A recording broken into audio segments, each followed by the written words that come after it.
खुरूज बाब नंबर 38। जानवरों को पेश करने की कुर्बानगाह। बज़ल ने कीकर की लकड़ी की एक और कुर्बानगाह बनाई जो बसम होने वाली कुर्बानियों के लिए थी। उसकी ऊंचाई 3 हाथ, उसकी लंबाई और चौड़ाई 5-5 हाथ थी। उसके ऊपर चारों कोनों में से सेंग निकलते थे। सेंग और कुर्बानगाह एक ही टुकड़े के थे और उस पर पीतल चढ़ाया गया। उसका तमाम साजो सामान और बर्तन भी पीतल के थे, यानी राख को उठाकर ले जाने की बाल्टियां, बेलचे, कांटे, जलते हुए कोयले के लिए बर्तन और छिड़काव के कटोरे। कुर्बानगाह को उठाने के लिए उसने पीतल का जंगला बनाया। वो ऊपर से खुला था और यूं बनाया गया कि जब कुर्बानगाह उसमें रखी जाए तो वो उस किनारे तक पहुंचे जो कुर्बानगाह की आधी ऊंचाई पर लगी थी। उसने कुर्बानगाह को उठाने के लिए 4 कड़े बनाकर उन्हें जंगले के 4 कोनों पर लगाया। फिर उसने कीकर की 2 लकड़ियां बनाकर उन पर पीतल चढ़ाया और कुर्बानगाह के दोनों तरफ लगे इन कड़ों में डाल दें। यूं उसे उठाया जा सकता था। कुर्बानगाह लकड़ी की थी लेकिन खोखली थी। बज़ल ने धोने का हौज और उसका ढांचा भी पीतल से बनाया। उसका पीतल उन औरतों के आयनों से मिला था जो मुलाकात के खेमे के दरवाजे पर खिदमत करती थीं। खेमे का सहन। फिर बज़ल ने सहन बनाया। उसकी 4 दीवारी बारीक कतान के कपड़े से बनाई गई।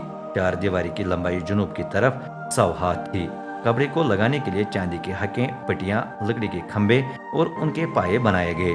4 दीवारी शिमाल की तरफ भी इसी तरह बनाई गई। खेमे के पीछे मगरिब की तरफ 4 दीवारी की चौड़ाई 50 हाथ थी।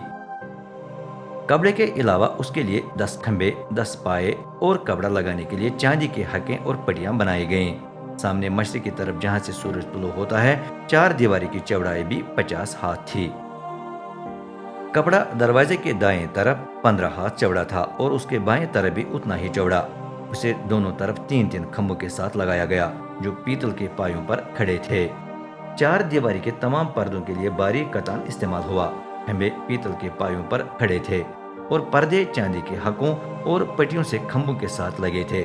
खंभों के ऊपर के सिरों पर चांदी चढ़ाई गई थी। सहन के तमाम खंभों पर चांदी की पटियां लगी थीं। 4 दीवारी के दरवाजे का पर्दा नीले इरगवानी और किरमिजी रंग के धागे और बारीक कतान से बनाया गया और उस पर कढ़ाई का काम किया गया। वो 20 हाथ चौड़ा और 4 दीवारी के दूसरे पर्दों की तरह 5 हाथ ऊंचा था। उसके 4 खंभे और पीतल के 4 पाए थे। उसकी हकें और पटियां चांदी की थीं और खंभों के ऊपर के सिरों पर चांदी चढ़ाई गई थी। खेमे और 4 दीवारी की तमाम मेखें पीतल की थीं। खेमे का तामीरी सामान। झेल में उस सामान की फहरिस्त है जो मुकद्दस की तामीर के लिए इस्तेमाल हुआ। मूसा के हुक्म पर इमाम आजम हारून के बेटे इतमर ने लावियों की मारिफत ये फहरिस्त तैयार की। यहूदा के कबीले के बज़ल बिन ऊरी बिन हूर ने वो सब कुछ बनाया जो रब ने मूसा को बताया था। उसके साथ दान के कबीले का ओलिया बिन अखी समक था जो कारीगरी के हर काम और कढ़ाई के काम में माहिर था। वो नीले इरगवानी और किरमिजी रंग के धागे और बारीक कतान से कपड़ा बनाने में भी माहिर था।